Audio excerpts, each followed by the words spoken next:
పోలీసులపై CM Revanth Reddy serious అయ్యారు. పోచారం శ్రీనివాస్ రెడ్డి ఇంటి దగ్గర పోలీసుల వైఫల్యంపై ఆగ్రహం వ్యక్తం చేశారు. పోచారం శ్రీనివాస్ ఇంటి గేటు లోపలికి చొచ్చుకెళ్లి మెయిన్ డోర్ దగ్గర బాల్క సుమన్ సహా బీఆర్ఎస్ శ్రేణులు ఆందోళన సృష్టించాయి.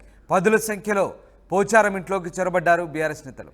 ఇక బీఆర్ఎస్ శ్రేణుల ఆందోళనతో పోచారం శ్రీనివాస్ ఇంటి దగ్గర కొద్దిసేపు ఉద్రిక్తత నెలకొంది. పోచారం ఇంటికి west zone DSP Vijay Kumar వెళ్లారు.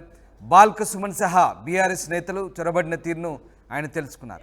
వారిపై తగిన చర్యలుంటాయంటూ ప్రకటించారు. పోచారం నివాసానికి సీఎం సెక్యూరిటీ ఆఫీసర్ కూడా వెళ్లారు. ఈ నేపథ్యంలో పోచారం ఇంటి దగ్గర చోటు చేసుకున్న హంగామాకు సంబంధించి ముఖ్యమంత్రి సీరియస్ అయినట్టుగా తెలుస్తుంది. ముఖ్యంగా బీఆర్ఎస్ నేత బాల్క సుమన్ ఆధ్వర్యంలో బీఆర్ఎస్ పార్టీ నాయకులు పోచారం ఇంట్లోకి చొచ్చుకొని వచ్చి పదుల సంఖ్యలో ఆందోళన చేశారు. మెయిన్ డోర్ దగ్గర బాల్క సుమన్ సహా బీఆర్ఎస్ శ్రేణులు ఆందోళన చేపట్టాయి. పోచారం శ్రీనివాస్ ఇంటి గేటు లోపలికి చొచ్చుకొని రావడం పోలీసుల వైఫల్యంగా భావించి ముఖ్యమంత్రి ఆగ్రహం వ్యక్తం చేసినట్టుగా తెలుస్తోంది. పోచారం శ్రీనివాస్ ఇంటి దగ్గర పోలీసుల వైఫల్యంపై ముఖ్యమంత్రి సీరియస్ అయినట్టుగా తెలుస్తుంది. ప్రధానంగా బాల్క సుమన్ మెయిన్ డోర్ దగ్గర ఆయనతో పాటు మిగతా బీఆర్ఎస్ శ్రేణులు ఆందోళన చేపట్టాయి. పదుల సంఖ్యలో పోచారం ఇంట్లోకి చొరబడ్డ పరిస్థితిపై ముఖ్యమంత్రి సీరియస్ అయ్యారు.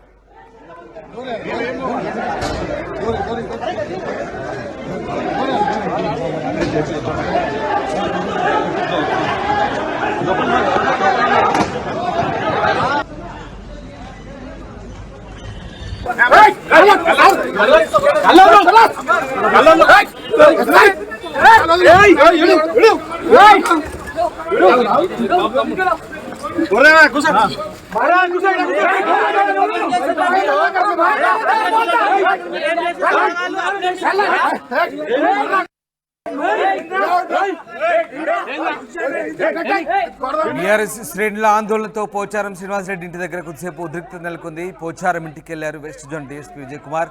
బాల్క సుమన్ సహా బీఆర్ఎస్ నేతలు చొరబడిన తీరును ఆయన తెలుసుకున్నారు. వారిపై తగిన చర్యలు ఉంటాయంటూ ప్రకటించారు.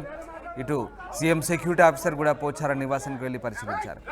మధు జైన్ అవుతున్నారు ప్రస్తుతం పోచారం నివాసం నుంచి. మధు, పోచారం ఇంటి దగ్గర పోలీసుల వైఫల్యంపై ముఖ్యమంత్రి సీరియస్ అయినట్టుగా తెలుస్తుంది. దీనికి సంబంధించిన అప్డేట్స్ ఒక్కసారి మధు, దానికంటే ముందు రేవంత్ రెడ్డి మాట్లాడారు, అది విందాం. తెలంగాణ రాష్ట్ర పునర్నిర్మాణంలో భాగంగా ముఖ్యంగా వ్యవసాయ ఆధారిత రైతుల యొక్క సంక్షేమం ఈ తెలంగాణ ప్రజల యొక్క మొదటి ప్రాధాన్యత. తెలంగాణ ప్రాంత రైతుల అభివృద్ధి సంక్షేమం విషయంలో మొదటి నుంచి పాటుపడి వాళ్ళ పక్షాన నిలబడ్డ పెద్దలు పోచారం శ్రీనివాస్ రెడ్డి గారు ఈ ప్రభుత్వంలో భాగస్వాములై రైతుల సంక్షేమం కోసం ప్రభుత్వం చేపట్టే చర్యలలో భాగంగా వారి సలహాలు సూచనలు తీసుకుంటే తెలంగాణ రాష్ట్ర రైతాంగానికి మేలు జరుగుతుందన్న ఆలోచనతోటి వారిని కలిసి ప్రభుత్వానికి సహకరించి పెద్దలుగా మాకు అండగా నిలబడాలని నేను మా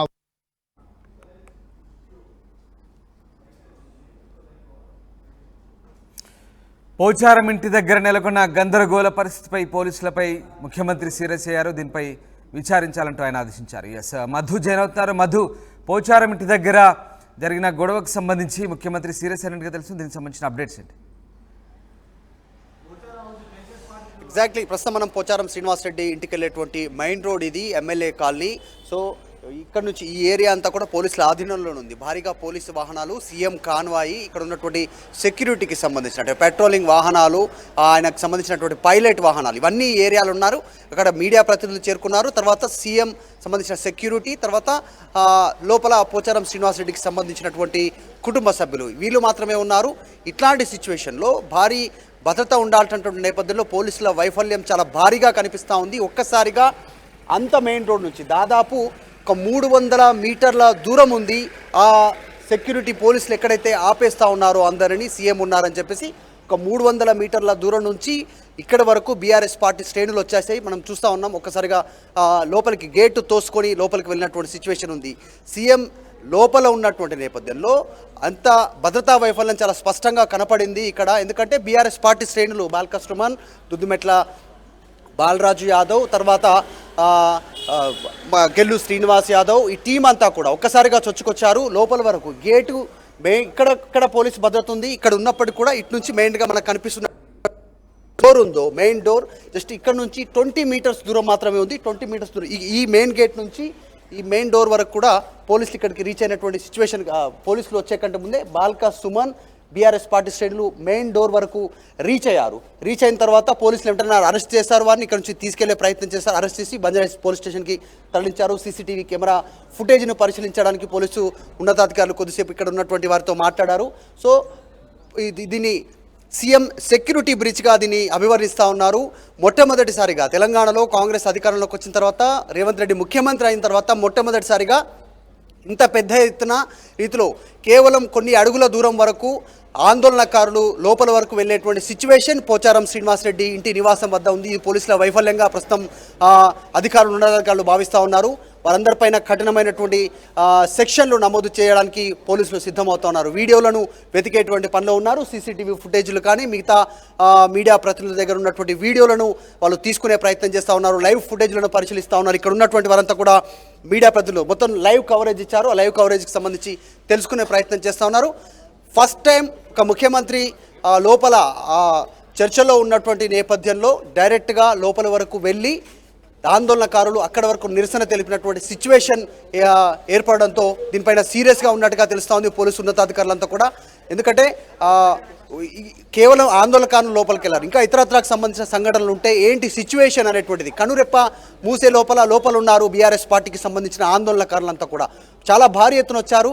దాదాపు 300 నుంచి 400 మీటర్ల దూరం వరకు నడుచుకుంటూ వచ్చిన తర్వాత మెయిన్ గేట్ లోపల నుంచి 20 మీటర్స్ లోపలికి వెళ్ళడం. ఇదంతా పోలీస్ సెక్యూరిటీ, భారీగా పోలీసు సిబ్బంది ఉన్నారు. అయినప్పటికీ కూడా వాళ్ళందరినీ తోసుకుంటూ లోపలికి వెళ్ళడం, వాళ్ళందరూ కళ్ళు కప్పి లోపలికి వెళ్ళినటువంటి సిచ్యువేషన్ని పోలీసుల వైఫల్యంగా ప్రస్తుతం చూస్తూ ఉన్నట్టుగా తెలుస్తూ ఉంది. దీనిపైన వివరణ కోరేటువంటి అవకాశం కూడా ఉంది. ఎందుకంటే ఈ సిచ్యువేషన్ మరొకసారి పునరావృతం కాకుండా, ఈ ఘటన మరొకసారి రిపీట్ కాకుండా, సెక్యూరిటీ బ్రీచ్ ఉండకుండా, సెక్యూరిటీకి సంబంధించినటువంటి ఇలాంటి దాంట్లో వైఫల్యం ఉండకుండా చాలా సీరియస్గా ఉన్నట్టుగా తెలుస్తూ ఉంది. ప్రస్తుతానికి పోలీసు ఉన్నతాధికారులు ఆందోళనకారులపైన కఠినమైనటువంటి సెక్షన్లను నమోదు చేయడానికి సిద్ధమవుతా ఉన్నారు.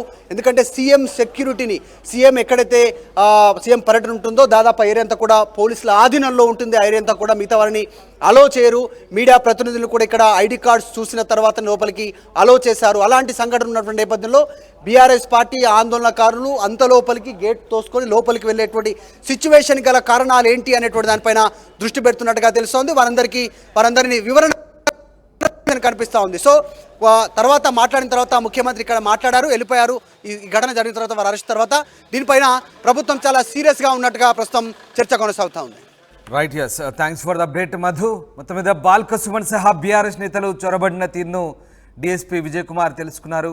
వారిపై తగిన చర్యలుంటాయంటూ ప్రకటించారు. మరోవైపు సీఎం సెక్యూరిటీ ఆఫీసర్ కూడా పోచారం నివాసాన్ని చేరుకొని పరిశీలించారు. మొత్తం మీద ముఖ్యమంత్రి భద్రతా వైఫల్యంగా ఇది భావిస్తున్నారు. ముఖ్యమంత్రికి అతి సమీపంలో ఆందోళనకారులు చొచ్చుకొని రావడం, ఒక్కసారిగా ఆందోళన నిర్వహించడంతో ఉలిక్కిపడ్డారు సెక్యూరిటీ అధికారులు. దాంతోపాటు అంత లోపలికి సెక్యూరిటీ కళ్ళు గప్పి ఎలా వచ్చారనే దానిపై ప్రస్తుతం ఆరా తీస్తున్నారు.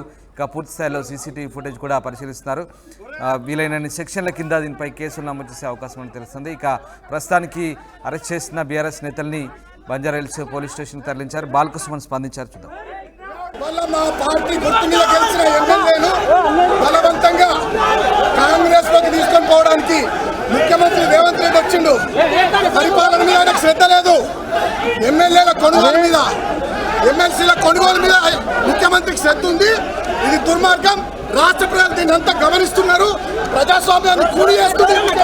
వల్ల మా పార్టీ గుర్తు మీద గెలిచిన ఎమ్మెల్యేలు బలవంతంగా కాంగ్రెస్ లోకి తీసుకొని పోవడానికి ముఖ్యమంత్రి రేవంత్ రెడ్డి వచ్చిండు. పరిపాలన మీద ఆయనకు శ్రద్ధ లేదు. ఎమ్మెల్యేల కొనుగోలు మీద, ఎమ్మెల్సీల కొనుగోలు మీద ముఖ్యమంత్రికి శ్రద్ధ ఉంది. ఇది దుర్మార్గం. రాష్ట్ర ప్రజలు దీన్ని అంతా గమనిస్తున్నారు. ప్రజాస్వామ్యాన్ని